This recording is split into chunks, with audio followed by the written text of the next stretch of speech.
वो सारा रेनफॉल की वजह से वो पानी जो है इस पर्टिकुलर प्लेस पे आया, और टॉप पे जो रोड जा रहा है अगर उसका देखें तो उसका जो ड्रेनेज है वो भी इसी तरफ आ रहा है। तो ये सारी चीज़ें जो कम्बिनेशन बना इनका, तो जिस कम्बिनेशन की वजह से ये प्रोसेस कंटिन्यूस रहा होगा इस एरिया में। ऐसा नहीं है कि ये 2 दिन में या 1 दिन में हुआ होगा, क्योंकि पानी उसमें जाता रहा। नीचे जो राख है वो थोड़ी सी वीक राख है, माइकेशियस राख है, उसमें फ्रैक्चर्स डेवलप हुए हैं। इन हायर रिजीज में एक और बिलाल साहब एक और चीज़ इंपॉर्टेंट रहती है कि हमारे यहाँ टेम्परेचर वेरिएशन रहती है, डे टाइम टेम्परेचर और नाइट टाइम टेम्परेचर में। तो जिसकी वजह से अगर मॉइस्चर उस रॉक्स में जाता रहेगा तो वो क्या होता है, रात को फ्रीज हो जाएंगी, सुबह एक्सपेंड करेंगी, जिसकी वजह से मटीरियल जो है अपनी स्ट्रेंथ बहुत लूज करता है। कुछ एक महीना पहले ठाठरी जो एक बिल्कुल हाईवे पे एक रीजन पड़ता है, वहाँ पे एक वाक़ा पेश आया जिसकी वजह से कुछ 18 से 25 फैमिलीज़ कहा जाता है जिनको डिस्प्लेस होना पड़ा, यानी जिनको नकल मकानी करनी पड़ी और गवर्नमेंट को उनको आरजी शेल्टर्स में रखना पड़ा।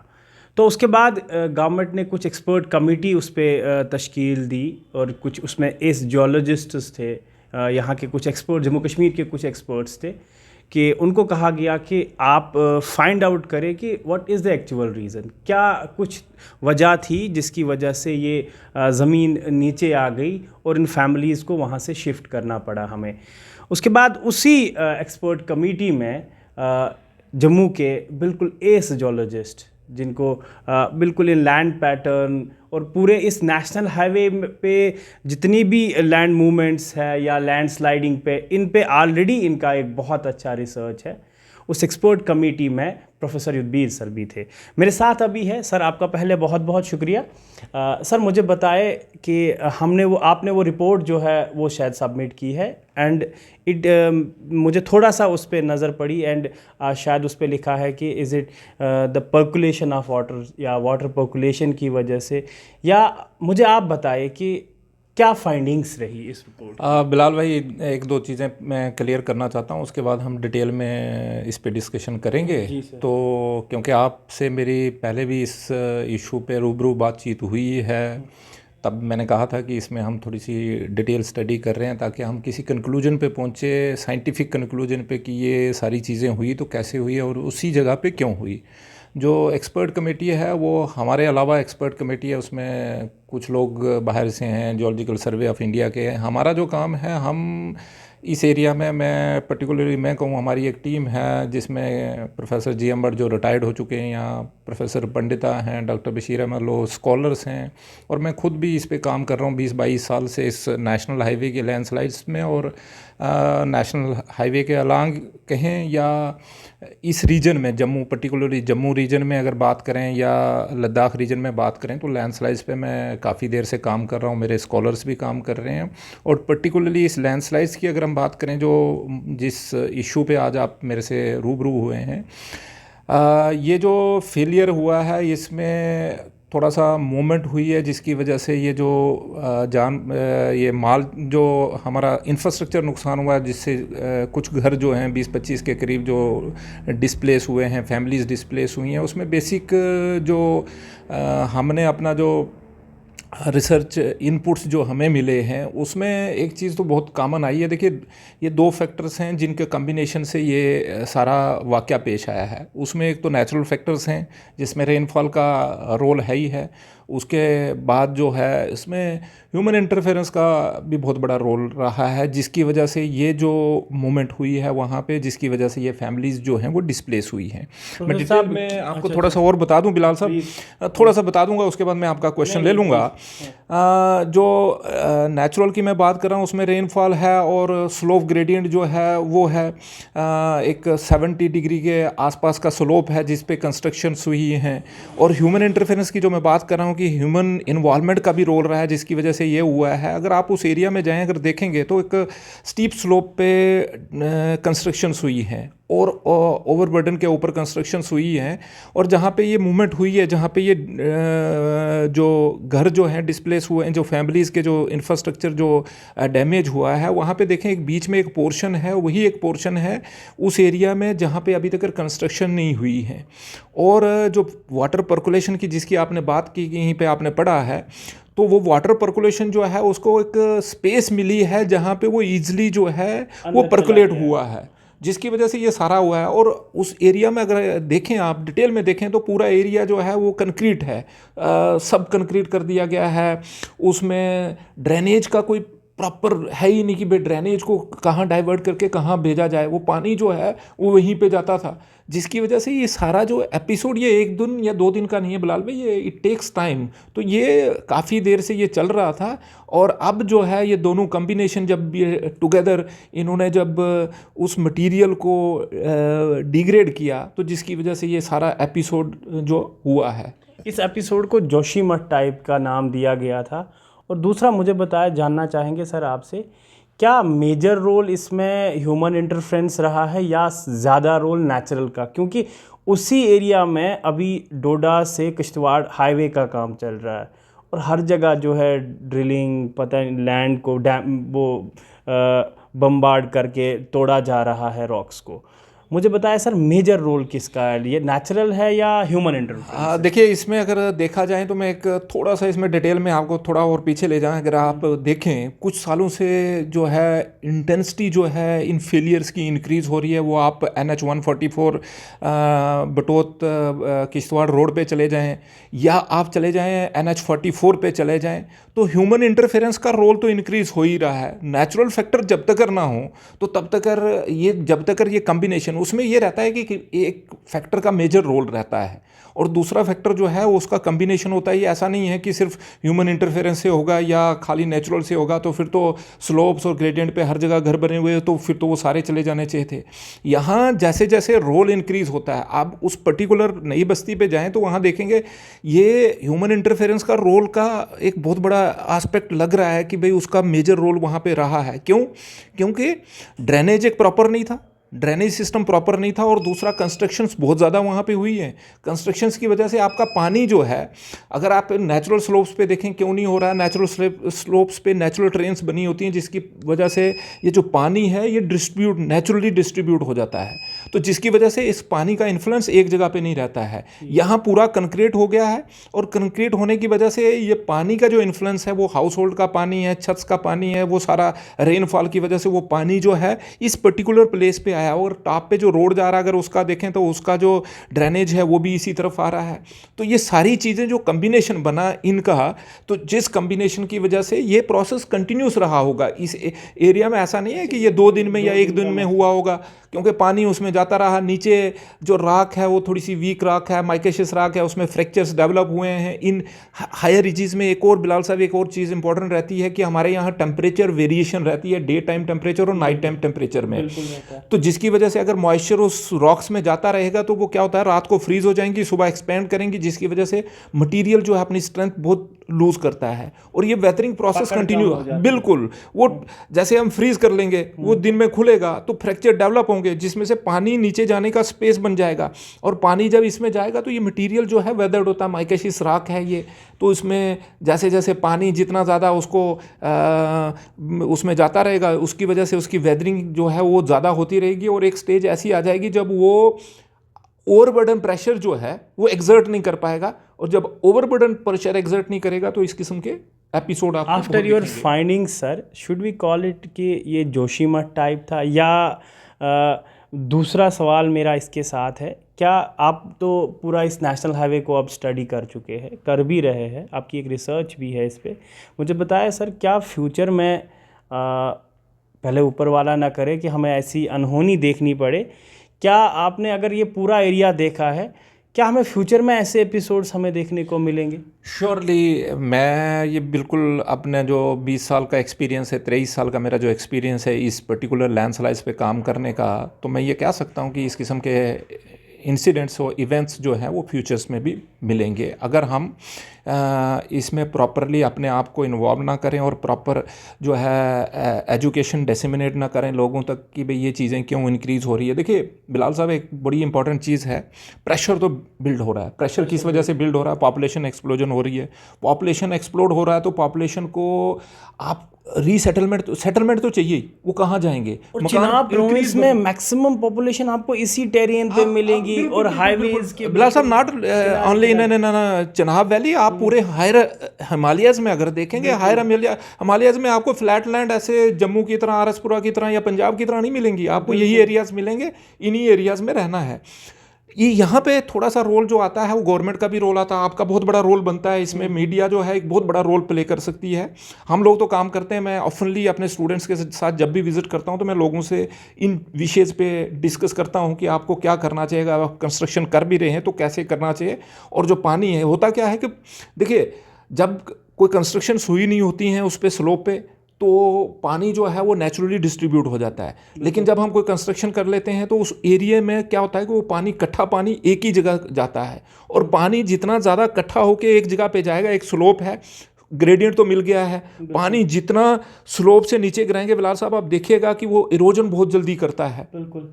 और जितनी ज़्यादा रेनफॉल, अगर रेनफॉल स्लो इंटेंसिटी की रेनफॉल रहेगी तो वो ऐसे फेलियर्स ज़्यादा, जो डीप फेलियर्स होते हैं वो ज़्यादा होते हैं, क्योंकि पानी ज़्यादा अंदर, पानी सीपेज बहुत ज़्यादा करता है।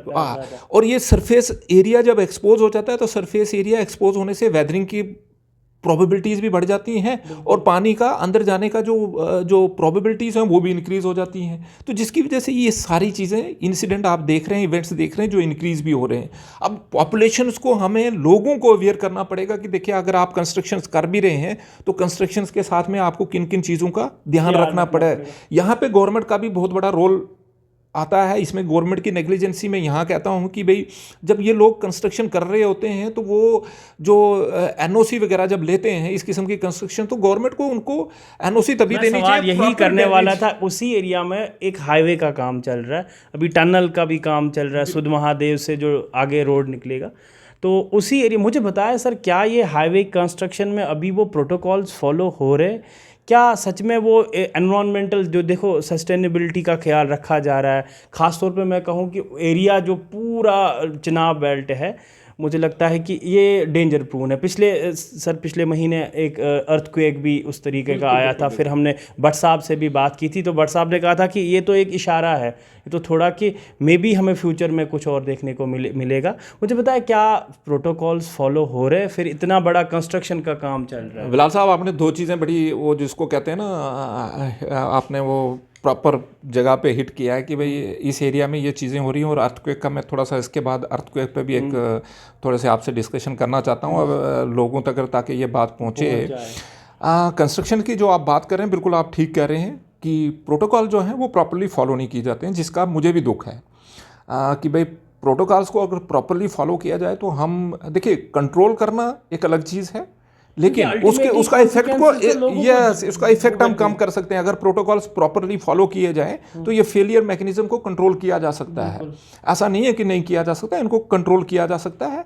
रोक नहीं सकते हम, नेचुरल प्रोसेसेस हैं, रोक नहीं सकते, लेकिन इनको कंट्रोल किया जा सकता है, इनका इफेक्ट जो है वो मिनिमाइज किया जा सकता है। ये मैं अपना 20-25 साल का, जो 23 साल का एक्सपीरियंस है उसके बेसिस पे आपको कह रहा हूँ कि इसका इफेक्ट, क्योंकि हर एक, देखिए, हिली रीजन्स में रोड कंस्ट्रक्शंस जो है डेवलपमेंट करना बड़ा डिफ़िकल्ट होता है, लेकिन उसके भी प्रॉपर मैकेनिज़्म है, उसके भी प्रॉपर प्रोसीजर्स हैं, टेक्निक्स हैं। उन प्रोसीजर्स और टेक्निक्स को हम फॉलो करें तो ये चीज़ें कंट्रोल में रह सकती हैं 100%, कि भाई यहाँ पे प्रॉपरली उनको फॉलो नहीं किया जा रहा है। और इसमें मैं क्या कह सकता हूँ कि मैं इतना ही कह सकता हूँ कि प्रॉपर नहीं किया कर रहे हैं। अगर किया जाएगा, ज़रूरत तो है, ज़रूरत है। दूसरी चीज़, आपने अर्थक्वेक की बात की थी, तो अर्थक्वेक की बात करें कि हमारे यहाँ स्टेशंस जो थे लगे हुए हैं, उस पर हमने अभी काम भी चल रहा है, तो हमारे स्टूडेंट्स का काम भी है। तो ये एरिया जो है, ये जो डोडा भद्रवाह किश्तवाड़ का जो एरिया, ये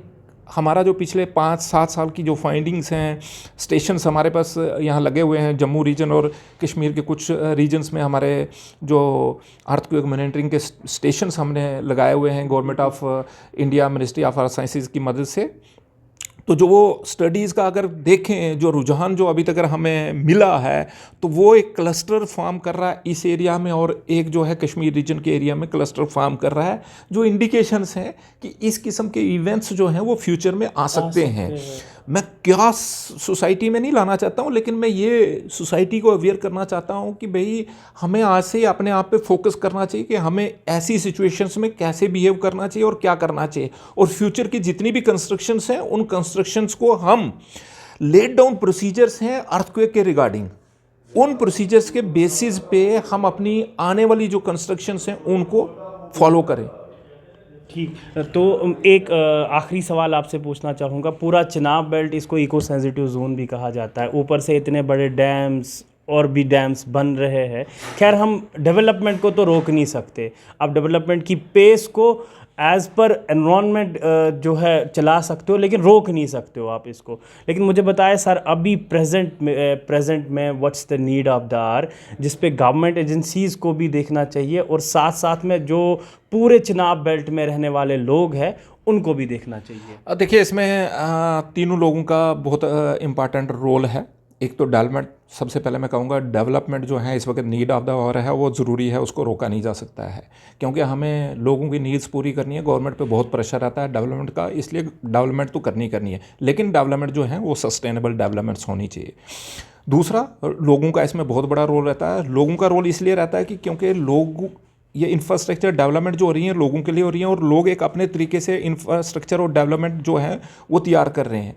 उनमें लोगों को अवेयर होना चाहिए कि भाई किस किस्म की डेवलपमेंट करें। हम सेंसिटिव जोन में रहते हैं तो हमें किस किस्म की कंस्ट्रक्शन करनी है आने वाले टाइम को मद्देनज़र रख के। गवर्नमेंट का यहाँ सबसे बड़ा रोल बनता है, गवर्नमेंट का रोल ये बनता है कि हमारे जो स्कूल्स हैं, हमें फोकस करना चाहिए बिलाल साहब स्कूल्स पे। अच्छा, एजुकेशन पे, यस, एजुकेशन जो है वो इन सब चीज़ों का जो सोल्यूशन है वो एजुकेशन है। Education what I means to say, ये किताबें पढ़ाना नहीं बिलाल साहब की भाई पढ़ा दिया उसको अर्थक्वेक क्या है, लैंडस्लाइड क्या है, सस्टेनेबल क्या है, नहीं, प्रैक्टिस।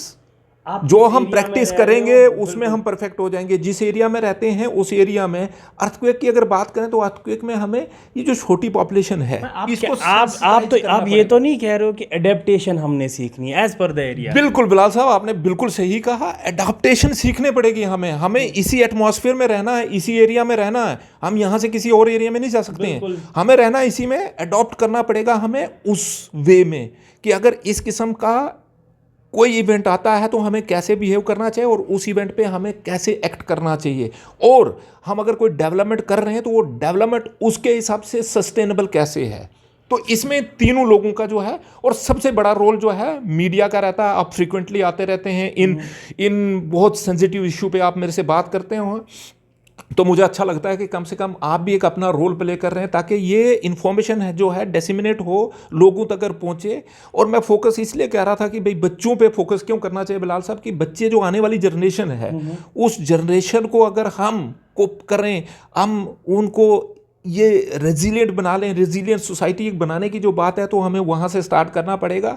बच्चे जो हैं वो सबको मॉडिफाई कर सकते हैं। मतलब हमने बच्चों को तो ये सिखाना है कि भाई साहब देखें, आप ये मत रखें दिमाग में कि कल को उठ के हम जम्मू जाएं, दिल्ली जाएं।